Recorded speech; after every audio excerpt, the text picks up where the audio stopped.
Bom dia, boa tarde, boa noite. Vamos então continuar nossa resenha do livro dos comentários de São Tomás sobre a Física de Aristóteles. Dessa vez, então, vamos para o livro 8, Introdução ao livro 8, questão preliminar sobre a eternidade do movimento. 1.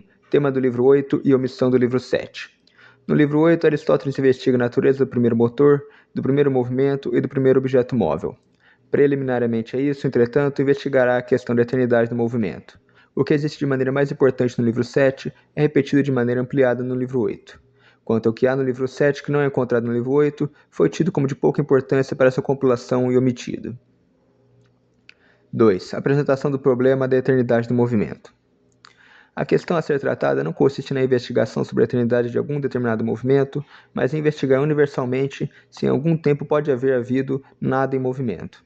De acordo com isso, a intenção de Aristóteles é de investigar o movimento em geral. Em relação a isso, perguntar se o movimento em algum tempo começou a ser, de tal maneira que antes disso não havia movimento nenhum, e se em algum tempo ele cessará, de tal maneira que depois disso nada será movido, ou se, pelo contrário, o movimento nunca começou e nunca cessará, mas sempre foi e sempre será.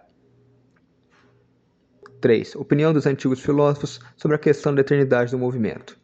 Entre as opiniões dos antigos filósofos, encontramos que alguns colocaram a favor da eternidade do movimento e outros contra. Demócrito afirmou que os primeiros princípios das coisas são corpos indivisíveis que são móveis per se e eternamente. Afirmava que o mundo foi feito por acaso, por um ajuntamento desses corpos. Esses corpos o chamava de átomos. Isso se aplica não somente ao mundo em que nós existimos, mas também em relação a infinitos outros mundos, na medida que um ajuntamento casual dos corpos acima mencionados fez mundos em diversas partes de um vazio infinito. Aqui, vale um comentário meu, que essa noção, que o acaso do aglomerado de corpos e de mistura e tal, entre seres, gera ordem, por assim dizer, é uma ideia errada, no sentido que Empédocles já falava disso, porque Empédocles falava que, por exemplo, existia uma espécie de evolução no sentido de, sei lá, você pegava uma cabeça de boi, uma perna de um homem e criava, por exemplo, e foi assim que nasceu o Minotauro, por assim dizer, Ele achava, que o acaso poderia gerar ordem. Só que o acaso não pode gerar ordem, porque se algo tem ordem, quer dizer que tem uma finalidade.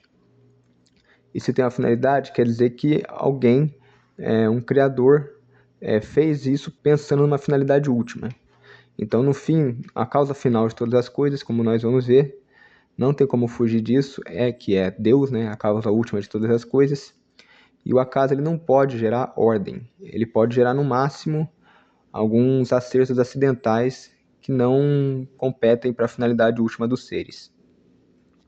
Se a gente pegar também essa questão, que Demócrito fala, que isso vale em relação a infinitos outros mundos, a questão que muitos não, mas alguns físicos hoje em dia, no século 20 e 21, teorizam sobre, por exemplo, questão de multiverso e tal, no sentido filosófico da coisa, já está lá desde Demócrito, desde o século VI, V a.C., desde a escola jônica e os antecessores, Bom, então continuando aqui, Demócrito, entretanto, não dizia que esses mundos durariam para sempre.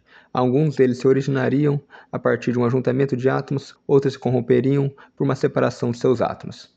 Desta maneira, Demócrito afirmava que o movimento era eterno. Quanto aos filósofos que sustentavam opiniões contrárias, os antigos filósofos que afirmaram que existe apenas um único mundo que não é eterno, afirmaram em relação ao movimento que ele não é eterno. Citam-se entre eles Anaxágoras e Empédocles. 4. Proposição necessária para a discussão posterior. O movimento é o ato do objeto móvel na medida que é móvel. Portanto, para haver movimento, deve haver coisas que possam ser movidas pelo movimento. E já que um sujeito é naturalmente anterior àquilo que está no sujeito, podemos concluir, em relação aos movimentos individuais, que um sujeito é combustível antes que ele seja queimado. Digo antes, não sempre no tempo, mas na natureza. 5. Opinião de Averroes sobre essa proposição. Averroes, filósofo árabe e comentador das obras de Aristóteles, aproveitou-se do argumento precedente para falar contrariamente àquilo que nós afirmamos sobre a criação de acordo com a fé. Segundo ele, vir a ser é, de alguma maneira, ser mudado. Ora, toda mutação requer um sujeito, conforme Aristóteles demonstrou na proposição precedente, de onde é necessário que tudo que venha a ser a partir de algum sujeito. Portanto, é impossível para uma coisa vir a ser a partir do nada. 6. Colocação de São Tomás de Aquino sobre a opinião de Averroes. Lembrando que, né, os dois viveram mais ou menos na mesma época, e São Tomás combateu a influência averroísta que estava começando a surgir nas universidades medievais, né, já no final do século XIII, né. Bom, para quem pensa corretamente, será claro que Averroes enganou-se. A potência ativa de um agente particular pressupõe uma matéria que é produzida por um agente mais universal. Mas do fato que todo agente particular pressupõe uma matéria que ele não faz, não é necessário pensar que o primeiro agente universal pressupõe algo que não seja causado por ele. Isso é concordante com a opinião de Aristóteles, porque no segundo livro da Metafísica se demonstra que aquilo que é mais verdadeiro e mais ser é causa do ser para todas as coisas existentes. De onde se segue que o próprio ser em potência, que a matéria primeira apresenta, é derivado do primeiro princípio do ser, que é o mais ser. Mas, quanto ao que todo movimento requer um sujeito, conforme Aristóteles demonstra e é verdade, segue-se que a produção universal do ser por Deus não é nem movimento nem mutação, mas uma certa simples emanação. A diferença entre a posição de Aristóteles e a fé cristã está no fato de que Aristóteles acreditava que, embora as coisas existentes tivessem seu ser por causa de Deus, essa produção das coisas provém desde toda a eternidade e não teve jamais início. Mas mesmo admitindo que a produção dos seres por Deus é desde toda a eternidade, conforme a opinião de Aristóteles, não é necessário e é impossível que algum sujeito não produzido tenha que ser subentendido para essa produção universal.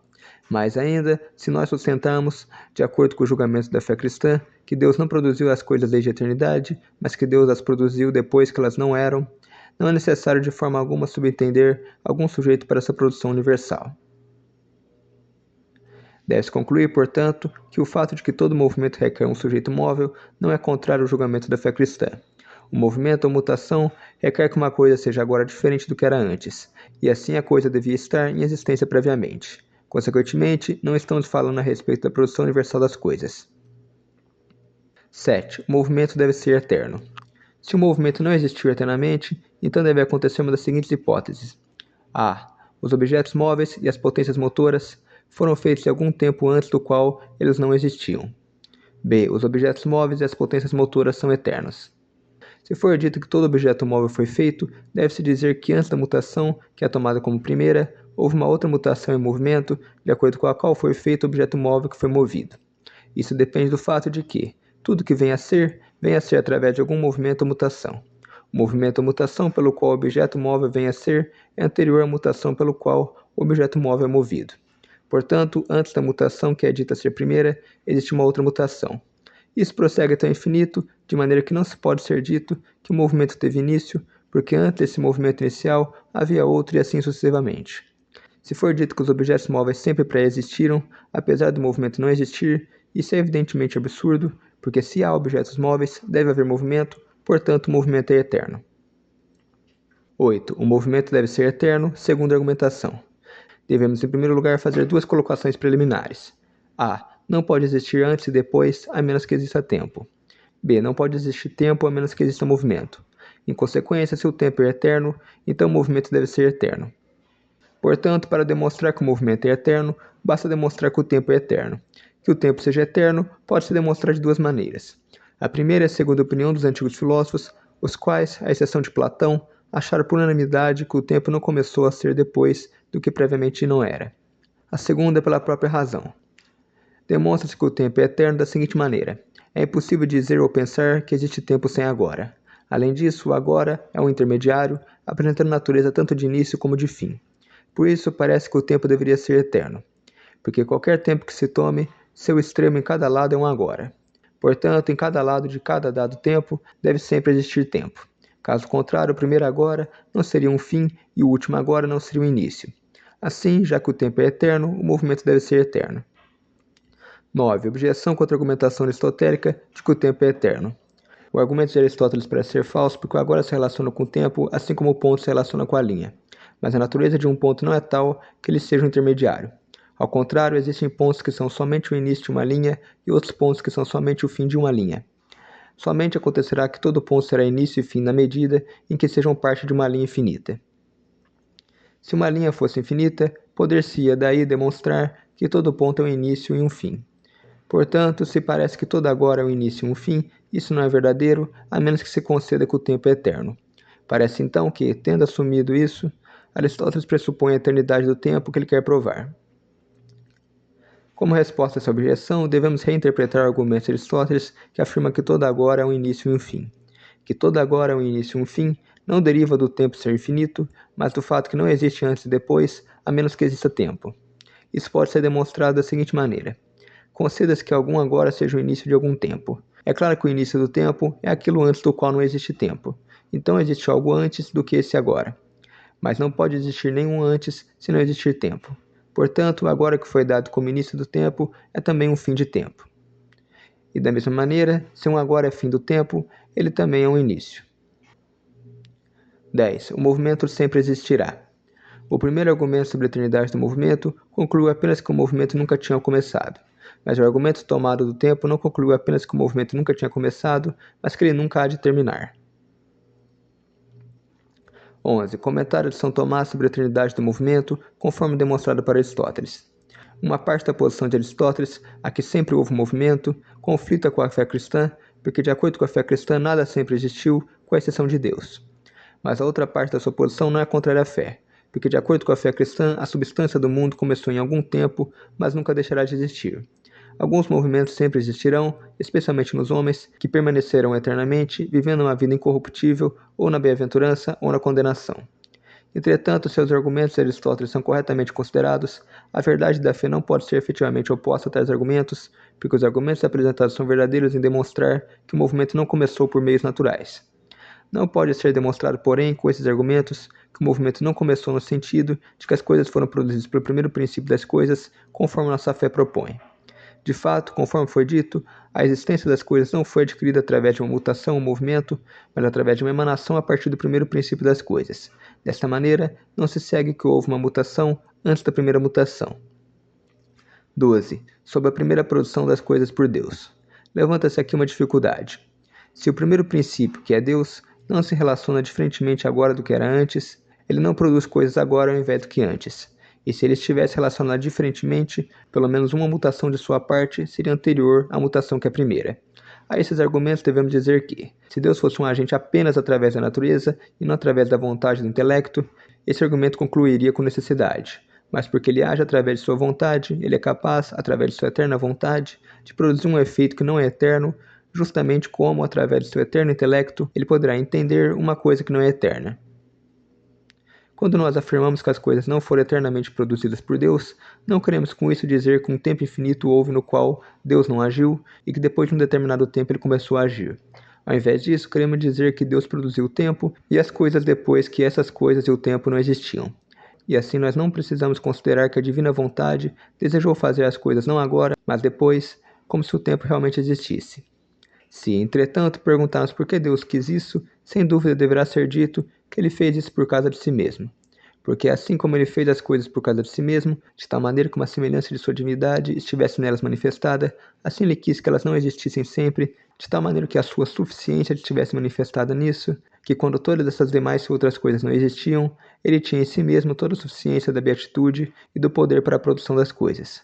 Isso é o que pode ser dito na medida em que a razão humana pode entender as coisas divinas. Não obstante, os segredos da sabedoria divina, que por nós não podem ser compreendidos, estão preservados. 13. Sobre a eternidade do movimento. Já que nas considerações de São Tomás sobre a produção das coisas por Deus foi colocado que não houve sempre o tempo, permanece para ser respondido o argumento de Aristóteles, através do qual parece ser mostrado que sempre houve tempo.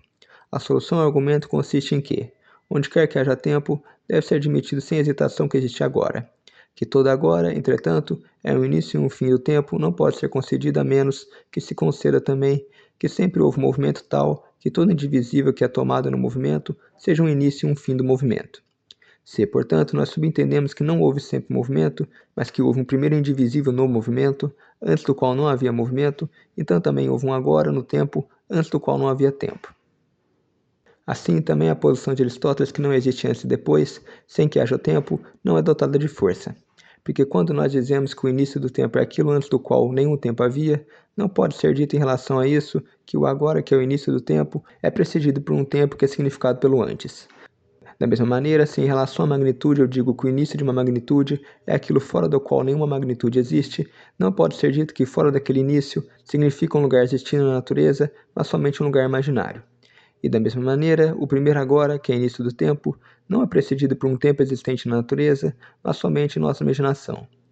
Quando o início do tempo é dito ser aquilo antes do qual não havia tempo, a palavra antes não é afirmativa, mas negativa. Assim, não é necessário colocar um tempo antes do início do tempo. Existe, entretanto, uma duração antes do tempo, a saber, a eternidade de Deus, que não tem extensão de antes e depois, como o tempo, mas é um todo simultâneo. Esta não tem a mesma natureza do tempo, assim como a magnitude divina não é o mesmo que a magnitude corporal. Assim, quando nós dizemos que fora do mundo nada existe exceto Deus, nós não colocamos nenhuma dimensão fora do mundo. Da mesma maneira, quando nós dizemos que antes do mundo não havia nada, nós não colocamos uma duração sucessiva antes do mundo. 14. Primeira objeção, no texto de Aristóteles, contra a eternidade do movimento. Aristóteles coloca em seu texto a seguinte objeção: nenhuma mutação terminada é eterna. Mas toda mutação é terminada, porque toda mutação é, de modo natural, de algo até algo, e esses são contrários, conforme foi explicado no final do livro 6. Portanto, se nenhuma mutação é eterna, parece ser possível designar algum tempo no qual não existe mutação. Tanto essa objeção como a solução que lhe segue são melhor compreendidas voltando ao final do livro 6. É correto afirmar que o movimento entre contrários não pode durar como um e o mesmo em número. Na verdade, isso é necessário, conforme será demonstrado mais adiante nesse livro. Entretanto, nada pode impedir que o movimento que não é entre contrários, como o movimento circular, de permanecer sempre o mesmo, contínuo e perpétuo. Por conseguinte, embora todo movimento seja finito em relação aos seus términos, não obstante, alguns movimentos podem ser contínuos e perpétuos através de repetição. 15. Segunda objeção contra a eternidade do movimento, conforme o texto aristotélico. Se, em relação a um objeto móvel, é possível que exista algumas vezes movimento e algumas vezes não, então este argumento se aplicará igualmente ao universo inteiro. Mas é possível para uma coisa ser movida, a qual antes não era movida. Segue-se, então, que em todo o universo pode haver movimento depois de não ter havido. Solução da objeção. Não existe inconsistência se um ser inanimado começa a ser movido depois de ter estado em repouso, se isso ocorre por causa de um movente extrínseco que algumas vezes está presente e outras não. Porque é claro que o movimento deve pré-existir no movente, que em algum tempo se torna propriamente um movente, quando previamente ele não era. 16. Terceira objeção contra a eternidade do movimento, conforme o texto aristotélico.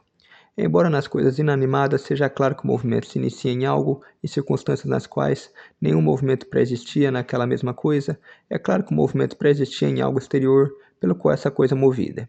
Este terceiro argumento, entretanto, trata dos animais que não são movidos por um ser intrínseco, mas por si mesmos.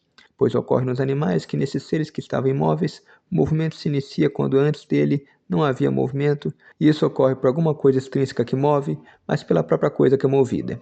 E se isso pode ocorrer num animal, não parece existir nada que impeça isso de ocorrer com o universo. A solução a essa terceira objeção consiste em que, em um animal que está primeiro em repouso e depois é movido por um movimento, se esse movimento não for causado pelo exterior, parece que nenhum movimento precedeu o movimento do animal, tanto o animal em si mesmo como em outro objeto externo. Mas é falso dizer que o movimento do animal não provém de algo exterior, apesar de não ser causado por algo exterior. Em animais há movimentos naturais, que não são movidos pela vontade, mas são movidos por causas externas, como é claramente aparente quando o animal é alterado pela quentura ou frieza do ar. Nos animais existem ainda movimentos naturais provenientes de um princípio interior, como é claro nas mudanças da alma vegetativa que são vistas na digestão do alimento. Esses movimentos são chamados naturais porque não seguem a apreensão e o apetite. Mas quando dizemos que o animal move a si mesmo, não estamos nos referindo a nenhum desses movimentos, mas um movimento de acordo com o qual um animal move a si mesmo através da apreensão e do apetite. Para explicar esses, deve-se dizer que existem muitas mudanças no animal que são provenientes do meio ambiente. Algumas dessas movem o intelecto e o apetite, e como resultado o animal inteiro é movido. Esses movimentos provenientes do meio ambiente não agem diretamente sobre as almas, mas sobre os corpos. Quando o corpo é movido, ocorre um movimento por acidente nas potências da alma, que são atos dos órgãos corpóreos, mas não necessariamente no intelecto e no apetite intelectivo, que não utilizam órgãos corpóreos. Algumas vezes, mas não necessariamente, porque a necessidade aqui é excluída da parte intelectiva da alma, o intelecto e a vontade seguirão as mutações acima, quando alguém através da razão escolhe ou de seguir, ou de rejeitar, ou fazer alguma coisa por causa de alguma paixão que surgiu no corpo ou na parte sensitiva. Assim, esses movimentos não são causados pelo meio ambiente, movendo o intelecto ou o apetite, mas fica claro que nunca um deles aparece em nós sem ser precedido por algum outro movimento.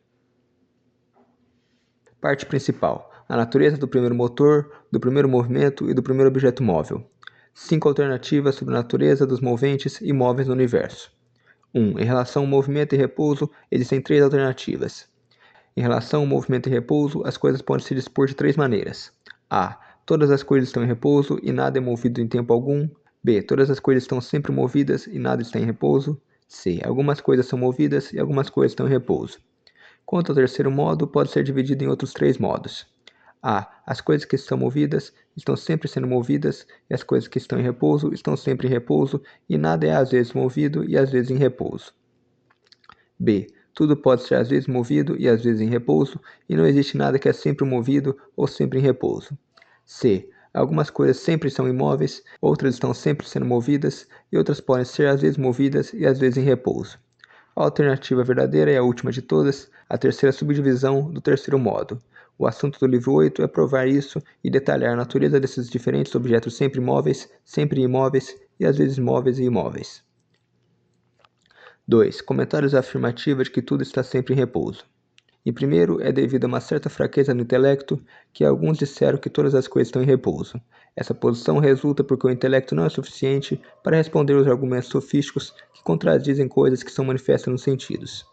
Contra essa posição, portanto, não é necessário argumentar por causa da estupidez do preponente.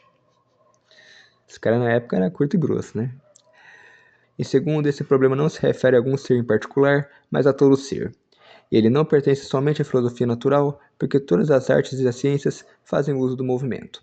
Portanto, um erro que pertence a todos os seres e a todas as ciências não é para ser desaprovado pela filosofia da natureza, mas pela metafísica. Em terceiro, não pertence às atribuições da filosofia natural rejeitar uma posição que é repugnante aos seus próprios princípios, porque em toda a ciência uma definição do seu sujeito é colocada como um princípio. Ora, na filosofia natural, é colocado como princípio que a natureza é princípio do movimento. 3. Comentar a afirmativa de que tudo está sempre em movimento. Sustentar que tudo é sempre movido é também errado e contrário aos princípios da ciência natural, mas essa posição é menos repugnante à filosofia natural do que a posição precedente. Trata-se de uma posição repugnante à filosofia natural porque ela priva a ciência natural da suposição de que a natureza é princípio não apenas do movimento, mas do repouso. Os que sustentaram essa posição foram Heráclito e seus seguidores, que afirmaram que tudo que existe é sempre movido e não algumas coisas ou em algum tempo. Mas, já que eles falaram de todos os movimentos, não é difícil argumentar contra eles, porque existem muitos movimentos que claramente não podem ser eternos. 4. Comentar a afirmação de que tudo está ou sempre em movimento ou sempre em repouso. Essa posição é também repugnante aos sentidos, porque nós não somente vemos pelos sentidos que certas coisas são movidas e que outras estão em repouso, mas também vemos que as mutações ou variações de movimento para o repouso e do repouso para o movimento ocorrem nas mesmas coisas. Por causa disso, é claro que existem algumas coisas que são às vezes movidas e às vezes em repouso. 5. Comentar o restante do livro. Desta maneira, resta investigar qual das duas últimas alternativas é a correta, se todas as coisas estão às vezes em movimento e às vezes em repouso, ou se algumas coisas podem estar em repouso e em movimento, enquanto outras coisas somente em repouso e outras somente em movimento. O filósofo pretende demonstrar que a última é a correta e a primeira incorreta. Para tanto, será preciso demonstrar que existe algo que é absolutamente móvel e algo que é sempre movido. Portanto, a discussão seguinte será dividida em 2 partes. Na primeira, demonstra-se que o primeiro motor é imóvel, na segunda, demonstra-se que o primeiro objeto móvel é sempre movido. 2. Tudo que é movido por um outro. 1. Questão preliminar. 3 divisões dos moventes e objetos móveis. De acordo com a primeira divisão, alguns moventes imóveis são movidos por acidente, outros per se. Aqui, por acidente entendido num sentido amplo. Uma coisa pode mover ou ser movida por acidente em 2 sentidos. A. Movem porque estão em certo movedor, como quando o músico cura, porque o médico é também músico. Ou são movidos porque estão em algo que é movido, como um homem dentro de um navio ou um acidente em seu sujeito. B. Movem ou são movidos porque uma parte dos mesmos move ou é movida. Uma coisa move ou é movida per se quando isso não ocorre de acordo com os 2 modos precedentes. De acordo com a segunda divisão, as coisas movidas per se ou podem ser por 2 modos. A. Por si mesmas, como os animais. B. Por outros, como os objetos inanimados. De acordo com a terceira divisão, as coisas que são movidas podem sê-lo de 2 maneiras. A. De acordo com a natureza. B. Sem ser de acordo com a natureza. 2. Explica-se quando um movimento é de acordo com a natureza e quando é violento. Primeiramente, explica-se como fazer essa distinção em relação aos objetos que são movidos por um outro. Depois, explica-se como fazer essa distinção em relação às coisas que são movidas por si mesmas, como os animais. Nas coisas que são movidas por um outro, a distinção é imediata. Que o fogo seja movido para cima e a terra para baixo é um movimento natural. Que a terra seja movida para cima e o fogo para baixo, isso é um movimento violento, fora da natureza. Nos animais, que são movidos por si mesmos, a distinção é mais complexa. De todo animal, na medida em que move a si mesmo, pode-se dizer que são movidos de acordo com a natureza, porque são movidos por um princípio intrínseco. Nesse sentido, o movimento de um animal, pelo qual ele move a si mesmo, se comparado com o animal todo, é natural, porque é proveniente da alma. Mas, se esse movimento é comparado ao corpo, esses movimentos podem ser tanto naturais como violentos. Será violento se o corpo do animal, sendo composto de materiais predominantemente pesados, for movido para cima. Será natural em relação ao corpo se esse for movido para baixo. 3. Tudo que é movido por um outro. Esta afirmação é demonstrada a seguir, apenas para as coisas que são movidas per se e não para as coisas que são movidas por acidente. Isso porque as coisas que são movidas por acidente não são elas mesmas movidas, mas são ditas movidas porque alguma outra coisa é movida. Aristóteles divide todas as coisas que são movidas em 3 divisões e explica como cada uma delas é movida por um outro. Essas 3 divisões são: A. As coisas movidas pela violência. B. As coisas movidas naturalmente por si mesmas, como os animais. C. As coisas movidas naturalmente, mas não por si mesmas, como os objetos pesados e leves. As coisas que são movidas por violência são obviamente movidas por outro, porque, conforme explicado na Ética de Aristóteles, violento é aquilo cujo princípio está fora, o paciente, e nada contribuindo para aquilo. As coisas que são naturalmente movidas por si mesmas, como os animais, são também movidas por um outro, porque, conforme explicado no livro De Anima, ou a alma que move está relacionada com o corpo que é movido, assim como o marinheiro se relaciona para com o navio. Assim, o animal todo move a si mesmo, na medida que uma parte de si move uma outra. A principal dificuldade aparece na última alternativa, a das coisas que não movem a si mesmo, mas são, não obstante, movidas naturalmente. Nessa divisão estão o movimento das coisas leves e pesadas, quando são movidos de acordo com a natureza. Nesse último caso, a dificuldade consiste em: por quem elas são movidas? Não é claro o que move as coisas leves e pesadas quando elas são movidas pela natureza. 4. Demonstra-se de 4 maneiras que as coisas leves e pesadas não movem a si mesmas. O primeiro argumento é o seguinte: mover a si mesmo pertence à natureza da vida e é próprio de coisas vivas. Mas é pelo movimento e pela sensação que nós distinguimos o animado do inanimado, conforme explicado no De Anima. Ora, é claro que essas coisas, objetos leves e pesados, não são seres vivos ou animados. Portanto, eles não movem a si mesmos. O segundo argumento consiste em que as coisas que movem a si mesmo também podem ser causa de seu repouso. Portanto, se as coisas leves e pesadas movem a si mesmo por movimento natural, elas deveriam ser capazes de parar a si mesmas. Mas nós vemos que isso é falso, porque tais coisas não estão em repouso, fora de seus próprios lugares, a menos que alguma coisa extrínseca impeça seu movimento. Portanto, elas não movem a si mesmas. Como quarto argumento, pode-se dizer que nenhuma coisa contínua move a si mesmo, porque o movente está relacionado com o movido, como o agente ao paciente. Quando, entretanto, o agente é contrário ao paciente, uma distinção é necessária entre o que naturalmente age e o que naturalmente é agido.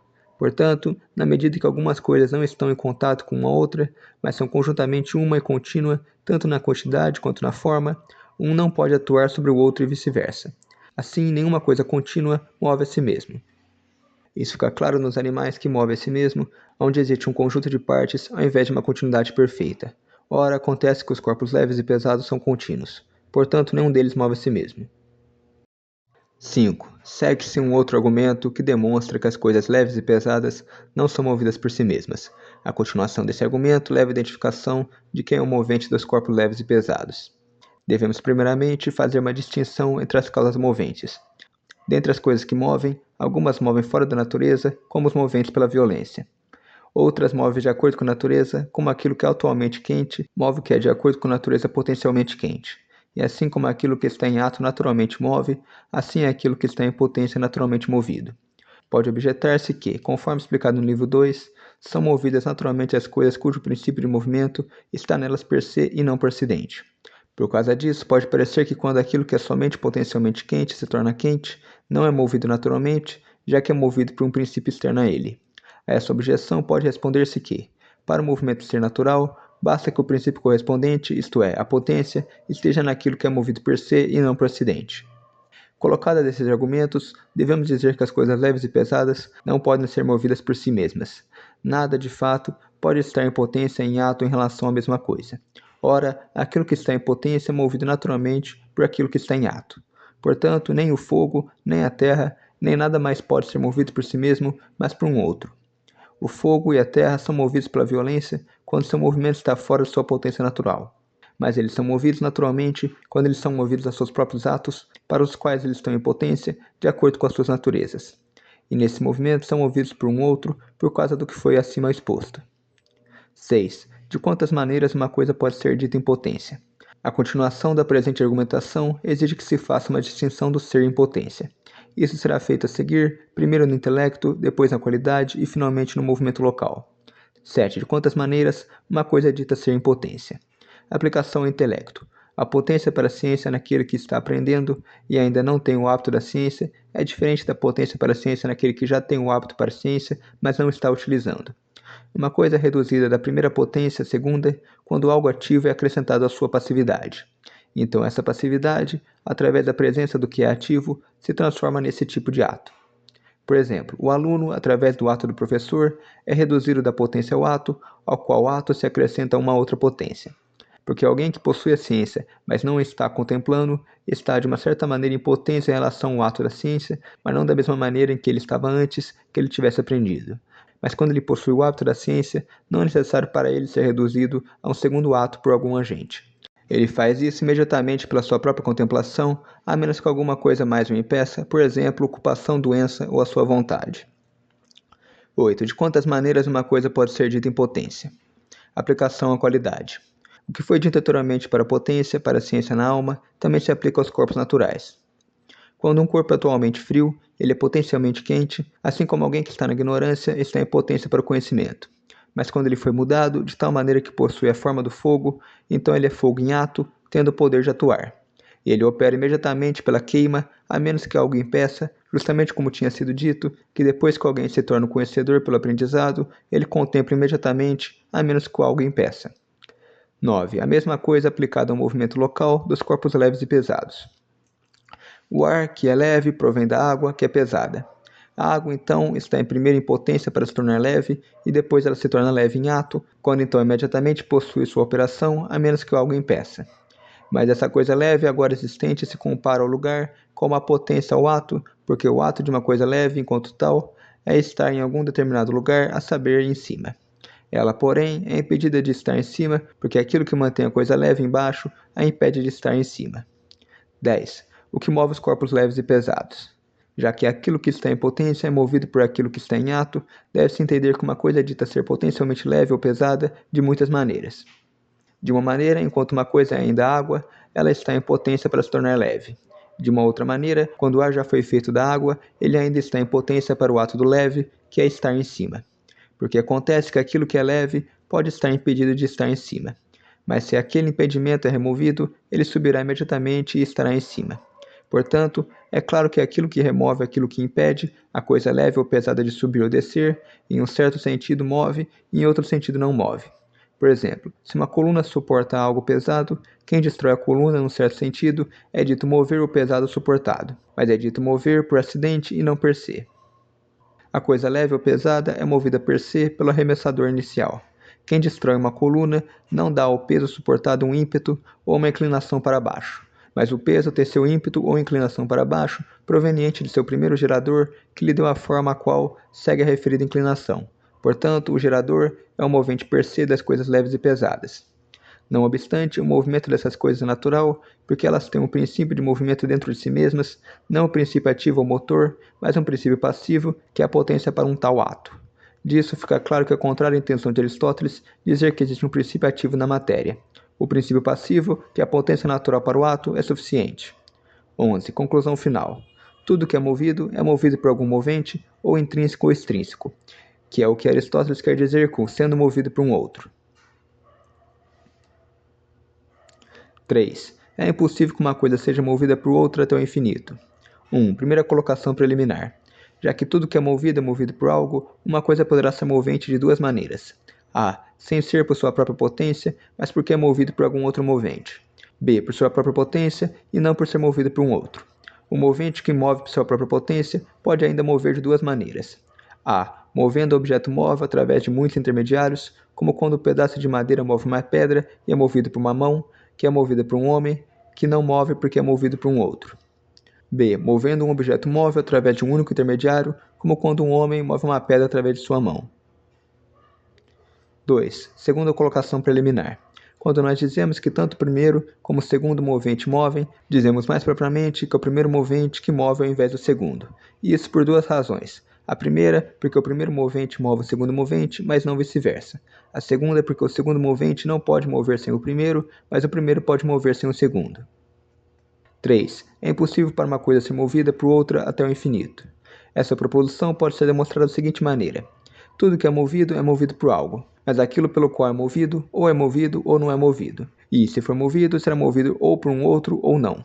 Se existe algo que não é movido por um outro, não é necessário haver mais nenhuma outra coisa que seja movida por uma outra. Mas se existe algo que é movido por um outro, será preciso chegar a alguma coisa que não seja movida por uma outra. Isso é evidente por si mesmo, mas é provado em seguida. Aristóteles demonstra que se algo é movido por um outro, deve-se encontrar alguma coisa que não seja movida por outra. Se esse primeiro movente é imóvel ou movido por si mesmo, a questão é ainda deixada em aberto. Se uma coisa é movida por uma outra coisa, e essa novamente por uma outra, e nós nunca chegamos em algo que não é movido por um outro, segue-se que nós procedemos até o infinito em relação ao movente e às coisas movidas. Ora, isso é impossível, porque entre as coisas infinitas ainda existentes, não existiria um primeiro. Mas foi dito, na segunda colocação preliminar, que se o primeiro movente não move, o segundo também não move. Portanto, não haveria nenhum movente, o que é manifestamente falso. Logo, não pode uma coisa ser movida por outra até o infinito. O primeiro movente, pelo qual até aqui foi demonstrado, poderá ser movido por si mesmo ou poderá ser imóvel. Posso concluir, portanto, que é preciso parar em algum primeiro motor. Esse primeiro motor deve ser ou imóvel ou movente de si mesmo. Portanto, devemos considerar em seguida que, se algo move a si mesmo, como isso é possível? 4. A natureza daquilo que move a si mesmo. 1. Aquilo que move a si mesmo é dividido em duas partes, uma que move e outra que é movida. Tudo que é movido é divisível em coisas que são sempre divisíveis. Isso foi demonstrado no livro 6. Ora, as coisas divisíveis podem ser achadas um todo e uma parte. Portanto, se existe algo que move a si mesmo, nele deve-se encontrar um todo e uma parte, mas o todo não pode mover o todo. Isso é demonstrado de duas maneiras mais abaixo. Portanto, naquilo que move a si mesmo, uma parte move e outra parte é movida. Que o todo não pode mover o todo demonstra-se do seguinte modo. Se uma coisa move a si mesmo, tal qual o todo move o todo, então segue-se que o movente e a coisa movida são um e o mesmo em relação a um e o mesmo movimento. Mas isso é inconsistente porque um movente e uma coisa movida são opostos um para um com o outro. Mas opostos não podem estar na mesma coisa da mesma maneira, porque quando uma coisa tanto move como é movida, o movimento pelo qual ela move é diferente do movimento pelo qual ela é movida.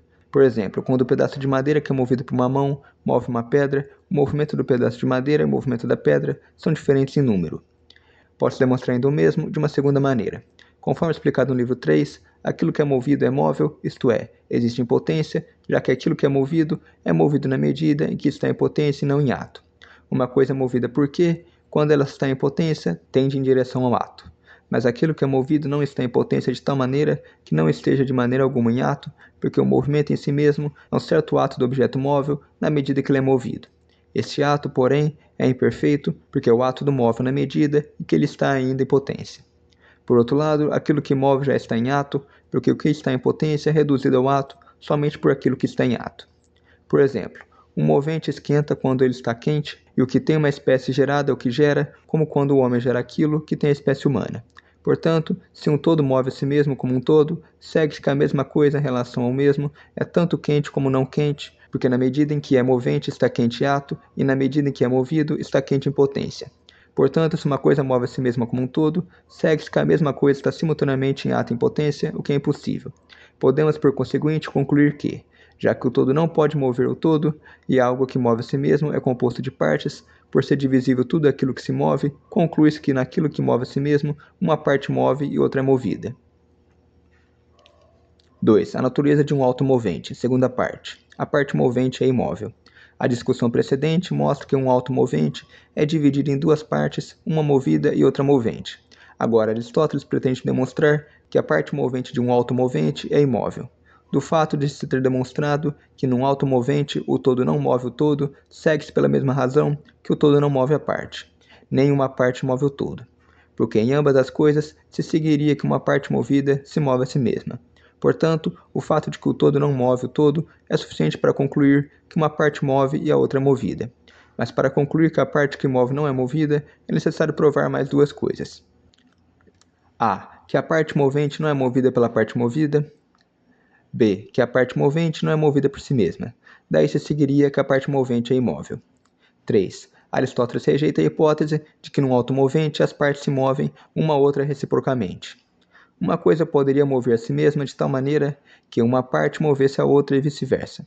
Por exemplo, se AB move a si mesmo, então A move B e B move A. Aristóteles rejeita essa possibilidade. Se em um todo que move a si mesmo, cada parte move a outra reciprocamente, então uma parte não move mais do que a outra. Portanto, nenhuma delas será um primeiro motor. Mas isso é inconsistente, porque então se seguiria que aquilo que é movido por si mesmo não é mais próximo ao primeiro princípio de movimento do que aquilo que é movido por um outro. No entanto, anteriormente demonstrou-se que aquilo que move a si mesmo está em primeiro no gênero dos objetos móveis, quando se diz que quando tanto o primeiro como o segundo movente movem, dizemos mais propriamente que é o primeiro movente que move ao invés do segundo. Portanto, pode não ser verdadeiro que nas coisas que movem a si mesmo, cada parte seja movida por uma outra. 4. Comentário do compilador referente a uma possível objeção proveniente da física moderna. Procura-se responder como possivelmente Aristóteles teria respondido. Um possível contra-exemplo à não existência de um movente de si mesmo, no qual as partes se moveriam reciprocamente uma a outra, que facilmente se apresentaria à mente de um estudante de física moderna, seria o sistema em que dois corpos celestes se movem orbitando um em torno do outro. Dados dois corpos A e B, que orbitam um em torno do outro, segundo a mecânica newtoniana, o corpo A atrai o corpo B pela força da gravidade e por causa dessa força, B gira em torno de A. Por outro lado, o corpo A também orbita em torno do corpo B por causa da força do mesmo gênero que B excede sobre o corpo A. Assim, os dois corpos se movem reciprocamente. Independentemente do fato de que a lei de gravitação é apenas um modelo matemático e não uma realidade efetivamente constatável, pois o que verdadeiramente pode ser observado é a existência de uma tendência de um corpo cair sobre o outro e não a de uma força gravitacional, a qual é uma mera hipótese matemática útil para cálculos de previsão de comportamento, pode entender-se facilmente que, mesmo colocadas as questões nesses termos, o corpo A moveria o corpo B e o corpo B moveria o corpo A, mas não segundo o mesmo movimento. Ora, o que o filósofo quer excluir não é que o corpo A possa mover o corpo B segundo um movimento e o corpo B possa mover o corpo A segundo um movimento distinto, mas que o corpo A, movendo o corpo B, não possa receber de B a própria atualização para que possa mover B. Nesse sentido, nos termos da física newtoniana, se B atrai A, não pode receber de B, enquanto movido por A própria capacidade de movê-lo. Algo externo deve atualizar A, atrair B. Isso vem de contra a observação de Aristóteles de que quando o corpo B cai por gravidade sobre um corpo A, o motor de B é aquilo que conferiu a qualidade que B tem de possuir para que ele tenha o impulso para cair. Segundo a mecânica newtoniana, o motor que confere a B a propriedade de cair é um campo gravitacional criado pelo corpo A. Segundo a mecânica relativística, uma distorção do espaço causada pelo corpo A. Ambas as teorias afirmam que o corpo A é a causa desse campo ou distorção. O que o filósofo quereria dizer, nesses casos, é que B não poderia ser a causa de que A cause o campo ou a distorção que move o próprio B.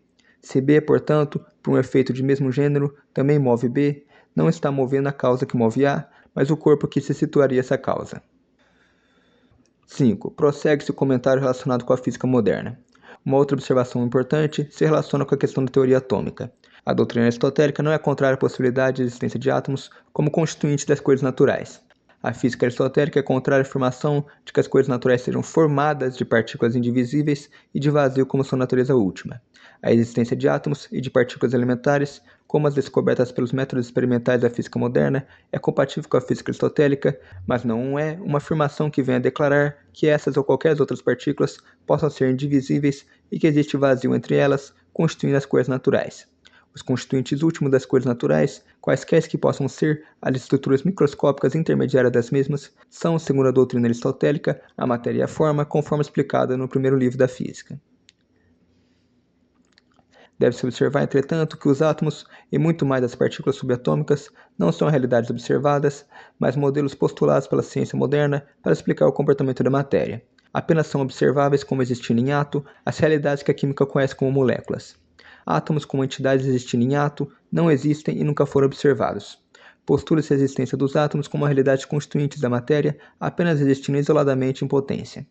Em uma reação química, quando os átomos deveriam se separar das moléculas no brevíssimo intervalo de tempo entre a existência de um reagente e o resultante, os átomos existiriam em um estado de transição totalmente instável que, do ponto de vista tradicional, eles seriam mais a própria realidade do movimento do que um ente em ato, e mesmo assim, sua realidade é mais um modelo para a explicação do fenômeno observado do que uma realidade verdadeiramente observada.